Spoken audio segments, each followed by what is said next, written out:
Welcome back to Prasanna சமையலறை. இன்றைக்கி சூப்பரான எக்கு கிரேவி செய்யலாம் வாங்க.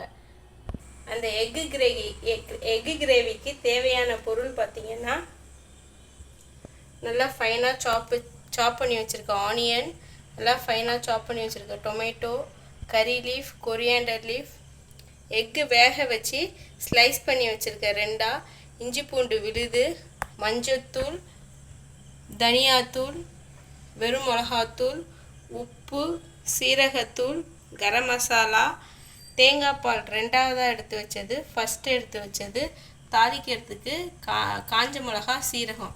இதான் இதுக்கு தேவையான பொருட்கள். இது எப்படி செய்யறதுன்னு வாங்க வீடியோக்குள்ளே போய் பார்க்கலாம். வச்சுட்டு பேன் காஞ்சோடனையும் கொஞ்சோண்டு ஆயில் போட்டுக்கோங்க. பேன் நல்லா காஞ்சிருச்சு, கொஞ்சோண்டு ஆயில் சேர்த்துக்கோங்க. ஆயில் நல்லா ஹீட்டானோடனையும் சீரகம், காஞ்ச மிளகா ரெண்டும் கொஞ்சம் கொஞ்சம் சேர்த்துக்கோங்க.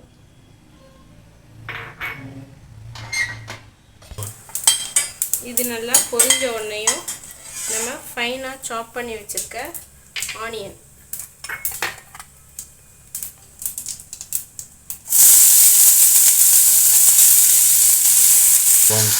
இந்த ஆனியனை போட்டு நல்லா கோல்டன் ப்ரௌன் ஆகிற வரைக்கும் வதக்கிக்கோங்க. ஆனியன் வதங்கிறதுக்கு சீக்கிரம் வதங்கிறதுக்கு கொஞ்சோண்டு உப்பு சேர்த்துக்கோங்க. நான் அந்த கிரேவிக்கு தேவையான உப்பு இப்போ சேர்த்துறேன்.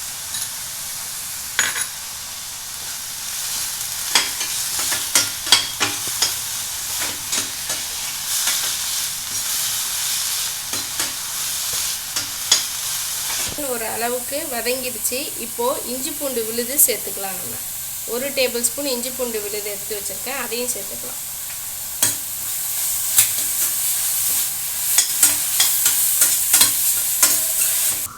அடுத்து நம்ம எடுத்து வச்சுருக்க கருவேப்பிலை நல்லா பிச்சு சேர்த்துக்கோங்க. மாரி 1-2 கிள்ளிக்கோங்க. கிள்ளி சேர்த்துட்டு அடுத்து நம்ம நல்லா சாப் பண்ணி வச்சுருக்க ஒரு பெரிய தக்காளி எடுத்து சாப் பண்ணி வச்சுருக்கேன், அதையும் சேர்த்துக்கலாம். கிரேவிக்கு நான் 3 வெங்காயம் எடுத்திருக்கேன், ஒரு பெரிய தக்காளி எடுத்திருக்கேன். வெங்காயம் இப்போ நம்ம போட்டிருக்க தக்காளி ஓரளவுக்கு வதங்கிடுச்சு. நெக்ஸ்ட்டு மஞ்சத்தூள் 1/4 டேபிள் ஸ்பூன் போட்டுக்கிறேன். அடுத்து சீரகத்தூள் 1/4 டேபிள் ஸ்பூன். அடுத்து தனியா 1 டேபிள் ஸ்பூன். அடுத்து red chilli powder 1/2 table spoon போட்டுக்கோங்க. அடுத்து கரம் மசாலா 3/4 டேபிள் ஸ்பூன். இது எல்லாத்தையும் போட்டு நல்லா ஃப்ரை பண்ணுங்கள்.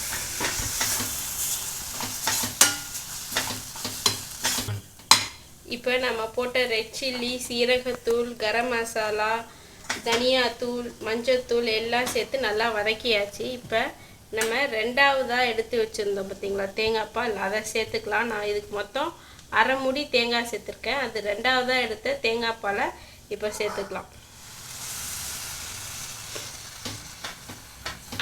சேர்த்துட்டு நல்லா மிக்ஸ் பண்ணி விடுங்க. இப்போ தேங்காய் பால் சேர்த்து நல்லா மிக்ஸ் பண்ணி விட்டுட்டு இது நான் ஒரு கொதி வந்த உடனேயும் நம்ம பாயில் பண்ணி ஸ்லைஸ் பண்ணி வச்சுருக்கோம் பார்த்திங்களா எக்கு, இதை இந்தமாரி கவுத்து விட்ருங்க.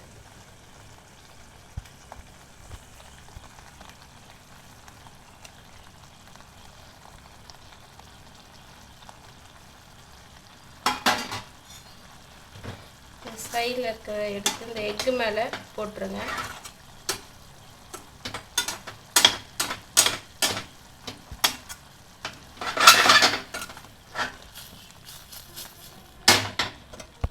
இது நல்லா மிக்ஸ் பண்ணிவிட்டு ஒரு லிட்டு போட்டு ஒரு சிம்மில் வச்சு 5 நிமிஷம் வேக விடுங்க.